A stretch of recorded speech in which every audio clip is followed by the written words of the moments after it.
Les acteurs de comédie, de pure comédie, rêvent avec la maturité d'enfin jouer un rôle plus tragique.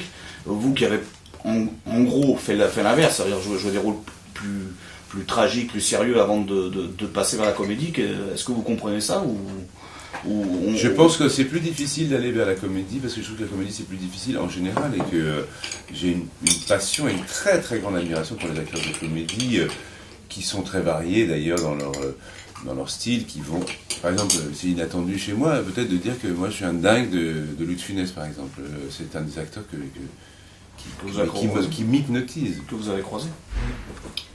Enfin, c'est lui qui m'a auditionné dans des gendarmes et des extraterrestres. Ah ouais. J'ai pas tourné avec lui.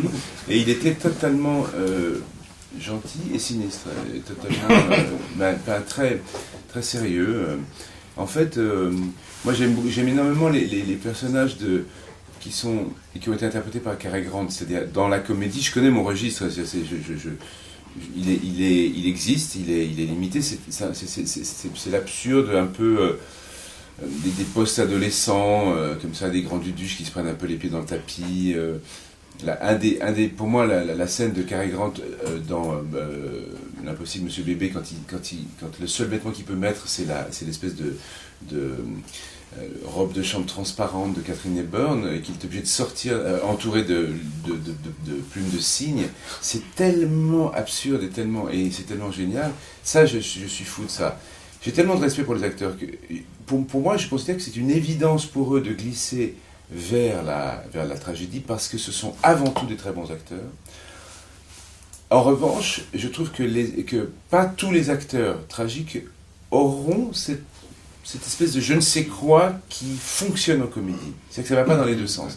C'est un peu comme le chant et le jeu. Il y a des acteurs il y a des chanteurs qui peuvent glisser vers le jeu assez magnifiquement. Mais de l'autre côté, des acteurs qui vont aller vers le chant, c'est pas toujours évident. Et je trouve que la glissade est évidente du rire vers la tragédie. C'est une...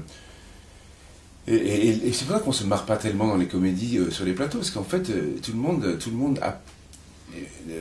travaille, quoi. Tout le monde, c'est vraiment comme si on marchait sur une corde raide. On travaille dans le silence, dans le silence, sans écho de rire. Sinon, celui du metteur en scène qui se lasse forcément par la force des choses rapidement. Et donc. J'ai toujours, cela dit, c'est quand même assez ancien en moi. J'ai réussi dans Ruy Blas, qui n'est pas une grande comédie, comme on sait. Mon moment préféré, c'était, il devait y avoir 30 secondes un peu comique entre la reine et Ruy Blas autour d'un mouchoir et je prenais vraiment un soin fou à essayer de faire rire le public le plus fort possible à ce moment-là, comme une corde que j'arrivais à tendre au maximum en apprenant des rouages de comédie à ce moment-là. Puis le grand retour aux sources était en Angleterre pendant 9 mois avec l'immense Judi Dench, la fameuse M de James Bond, avec laquelle j'ai fait une comédie musicale et qui elle est une reine de la comédie. Et ce que je trouvais passionnant, c'est justement que il y avait 3 actrices de comédie, de scène, et qu'en fait les 3 étaient en coulisses pendant la pièce et pendant 9 mois, et elles écoutaient la pièce tous les jours. Elles écoutaient les rouages. Je me suis dit, c'est ça en fait. C'est-à-dire qu'en fait, je fais une autre pièce aussi avec une très très grande actrice comique anglaise qui est Maggie Smith. Maggie Smith, pendant qu'elle jouait, elle était en train de relire la pièce en permanence. C'est-à-dire que de chercher dans le texte, dans la compréhension du texte, où va se trouver le point de comique. Et pas simplement en lançant des trucs au hasard.